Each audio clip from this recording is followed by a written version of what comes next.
अब हमें एक प्रोग्राम सॉल्व करना है जिसमें हमें यूज़र से एक नंबर लेना है और इसके बाद बताना है कि ये नंबर परफेक्ट नंबर है या नहीं। परफेक्ट नंबर वो नंबर होता है जिसके फैक्टर्स का सम नंबर के बराबर होता है। जैसे 6 एक परफेक्ट नंबर है क्योंकि जो 6 के फैक्टर हैं 1, 2, 3, इन फैक्टर्स का जो सम है वो नंबर 6 के बराबर है। और इसमें ये ध्यान रखना है कि 6 का एक फैक्टर 6 भी है, लेकिन हम उस फैक्टर को इंक्लूड नहीं करते जो नंबर के बराबर होता है, यानी कि 6 एक्सक्लूडेड है। एक और एग्जांपल है परफेक्ट नंबर का 28। तो जो 28 के फैक्टर्स हैं 1, 2, 4, 7, 14, इनको अगर आप सम करेंगे तो ये भी नंबर के बराबर हैं, यानी 28 के बराबर हैं। तो 6 और 28 हमारे एग्जाम्पल हो गए परफेक्ट नंबर के। अब इसको हम प्रोग्राम में सॉल्व करते हैं। तो सबसे पहला काम तो मुझे ये करना है, यूज़र से एक नंबर लेना है। तो उसके लिए पहले मैं स्टेटमेंट लिख देता हूँ।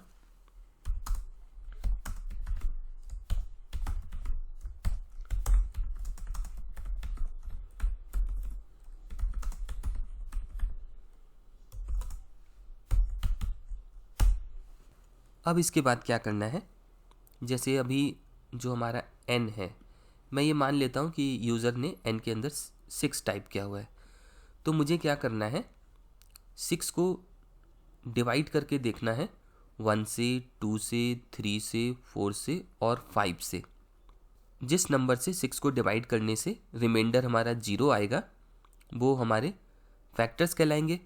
तो जैसे 1 से अगर हम 6 को डिवाइड करते हैं तो हमारा रिमाइंडर 0 आता है, 2 के केस में 0 आता है, 3 के केस में आता है और 4 और 5 में नहीं आता।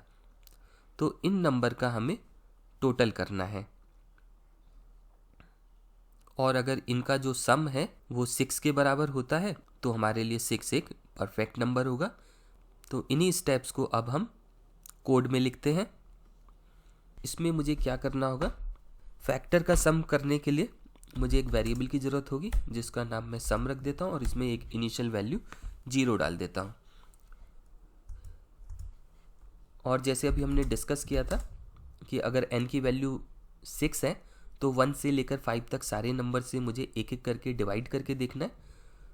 तो इसके लिए मुझे एक फॉर लूप की ज़रूरत होगी। तो फॉर लूप को हम कुछ ऐसे लिखेंगे, फॉर आई इन रेंज 1 से स्टार्ट करना है और अप टू नंबर तक जाना चाहिए n तक। क्योंकि हम जानते हैं ये रेंज फंक्शन के एंड पैरामीटर में n लिखा है तो हमारा लूप n-1 तक काम करेगा और यहीं तक हमें वैल्यू को चेक भी कराना था कि अगर n 6 है तो हमें 5 तक ही लूप को रन करने की ज़रूरत है।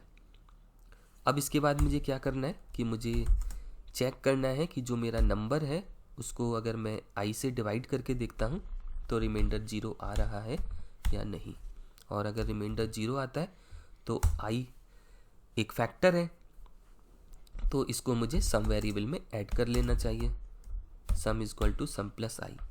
इसी तरीके से जब ये लूप 2 के लिए, 3 के लिए, 4 के लिए काम करेगा, n-1 तक चलेगा, तो जिन i की वैल्यू से n डिवाइड करने से रिमाइंडर 0 आ रहा है वो सम के अंदर ऐड होते रहेंगे।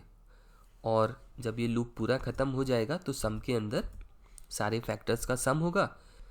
अब सम वेरिएबल की वैल्यू को हम अपने नंबर से कंपेयर कर लेते हैं। अगर वो दोनों इक्वल हैं तो इसका मतलब n हमारा परफेक्ट नंबर था।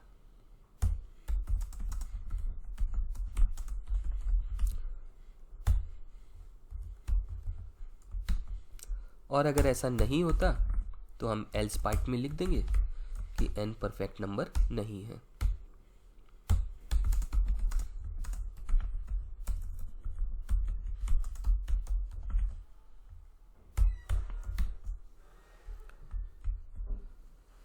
अब इस प्रोग्राम को रन करके देखते हैं।